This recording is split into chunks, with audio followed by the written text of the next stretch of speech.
Bonjour toi, aujourd'hui je voudrais te parler de comment Dieu s'y prend pour nous transformer et nous permettre d'atteindre cette barre qu'il a placée très haute.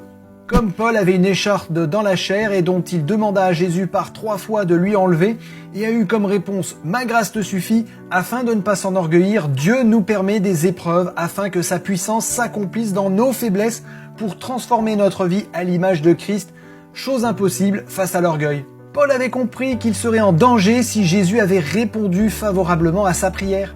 Il nous faut nous aussi comprendre que la puissance de Dieu ne peut se manifester que lorsque nous sommes vraiment dans la faiblesse car rendus totalement humbles. C'est l'humilité qui nous permet de donner toute la place au Christ dans notre vie. Sans cette humilité complète, l'abandon complet est impossible. C'est parce que j'ai été brisé par les éléments de la vie, écrasé au fond du trou alors que je ne voyais aucune issue et que j'ai été enfin rendu humble, que le Seigneur m'a fait découvrir son amour et a commencé son œuvre de transformation en moi. Mais hors de question pour moi de me croire définitivement sorti d'affaire, sinon l'humilité acquise en prendra un coup et la puissance de Dieu cessera de se manifester.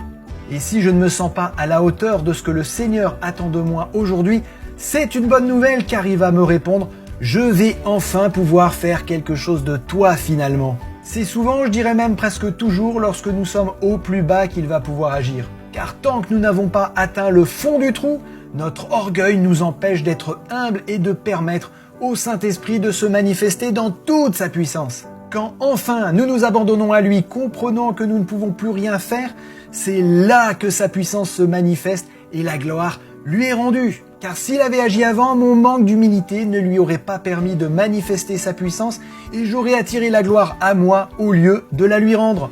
Souviens-toi de Moïse, l'homme le plus patient de la terre, nous dit la Bible. Dieu n'a pu faire quelque chose avec lui que lorsque Moïse lui a dit qu'il ne s'en sentait pas capable. Et Dieu a pu agir avec puissance au travers de Moïse. Est-ce que le Seigneur va pouvoir faire quelque chose avec moi? Avec toi? Sans aucun doute! Personne ne peut dire que sa situation est désespérée, qu'il ne peut pas vivre la vie d'un chrétien. Par sa mort, Jésus a pourvu amplement au salut de chacun. Jésus est toujours présent pour me secourir, pour te secourir dans tous nos besoins.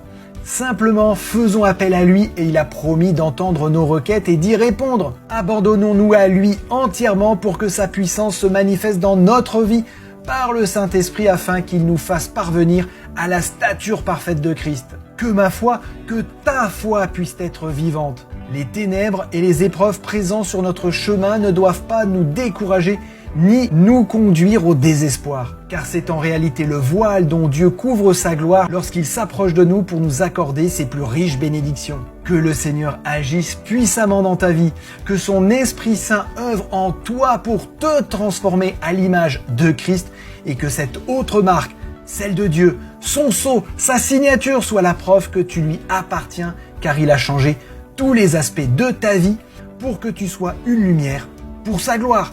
À bientôt et que Dieu te bénisse abondamment.